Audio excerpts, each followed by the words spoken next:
चल घे. सिने अभिनेते श्रेयस तळपदे यांनी मतदानाचा हक्क बजावलेला आहे आणि त्यानंतर आपण त्यांच्याशी बोलणार आहोत. आपण एक मतदानाला येतो, काहीतरी विचार करून येत असतो. काय यावेळेला विचार केला आहे आणि त्यानंतरच ईएमचं बटन दाबलं आहे?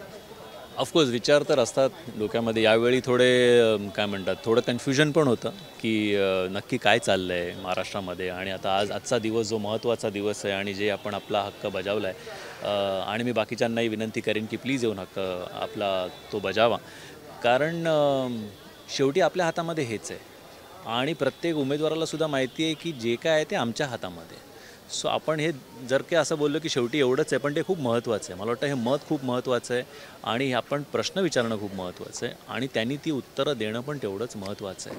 वी हॅव टू रिमेंबर की हा रिप्रेझेंटेटिव्ह जो कोणी असेल त्याला आपण निवडला आहे आणि निवडला आहे म्हणजे तो राजा झाला असं नाही आहे. ओके, ही इज अ सेवक आणि ही इज आन्सरेबल. सो ज्या काय तुम्ही प्रॉमिसेस केल्यात, आमच्या एक्सपेक्टेशन्स तर आहेतच, पण तुम्ही ज्या प्रॉमिसेस केल्या तेवढ्या तुम्ही पूर्ण करा आणि आमच्यासाठी that is enough. So I think what we see is की अजेंडा काय आहे तुमचा आणि त्याप्रमाणे मग आपण डिसाईड करतो की कोणाला मत द्यायचं. तुम्ही म्हणाले की कन्फ्युजन होतं, नेमकं हे काय कन्फ्युजन होतं आणि ते दूर झालं आहे का की अजूनही मनामध्ये ते कन्फ्युजन आहे? कारण काय ना, घडामोडी अशा घडत गेल्या आहेत. मला वाटतं मागच्या मतदानापासून एस्पेशली जेव्हा आपण बघितलं की काहीतरी वेगळंच जे अनएक्सपेक्टेड होतं त्या गोष्टी घडल्या. त्यामुळे ऑफकोर्स आपल्याला असं वाटतं की अरे आपण एक मतदान करतो कोणाला तरी आणि मग नंतर काहीतरी वेगळंच त्यातून घडून येतं. सो हे काय?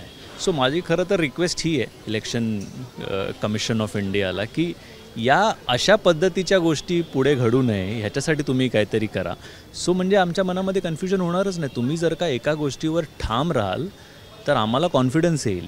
तुम्हीच जर का एक गोष्ट सांगून दुसरी गोष्ट करायला लागला तर आम्ही काय करायचं? मग then will have to go for someone else, as simple as that. तुम्ही म्हणाले की आपण प्रश्न विचारायला पाहिजे, कारण मतदार हाच खरा राजा आहे आणि आपले सेवक म्हणजे आपण ज्यांना निवडून देतो ते असतात. तर तुम्ही कोणते प्रश्न ठेवले होते मागच्या वेळेला मतदान करताना, ते प्रश्न नजरेसमोर, आणि त्या प्रश्नाची पूर्तता झाली असं वाटतंय?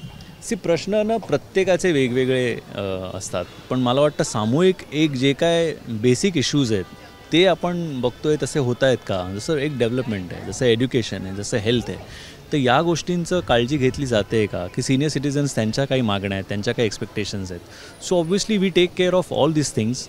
आपले जे प्रश्न असतात ते मला वाटतं असे प्रचंड असतात, पण त्यातल्या त्या 10पैकी जर का 5 प्रश्नांची उत्तरं मिळाली तरी आय एम ओके पर्सनली. तर लोकशाहीचा जो अधिकार आहे मतदानाचा, तो हक्क या ठिकाणी श्रेयस तळपदे यांनी बजावलेला आहे. परंतु गेल्या 5 वर्षामध्ये जे राजकारण घडलेलं आहे ते राजकारण पुढच्या 5 वर्षामध्ये घडू नये यासाठी निवडणूक आयोगाने काही एखादी नियमावली बनवावी अशी अपेक्षा श्रेयस तळपदे या ठिकाणी व्यक्त करत आहेत. थँक्यू. कॅमेरामन निलेश शेवाळेसह नाजिमुल्ला, ABP माझा, मुंबई. ABP माझा, उघडा डोळे बघा नीट.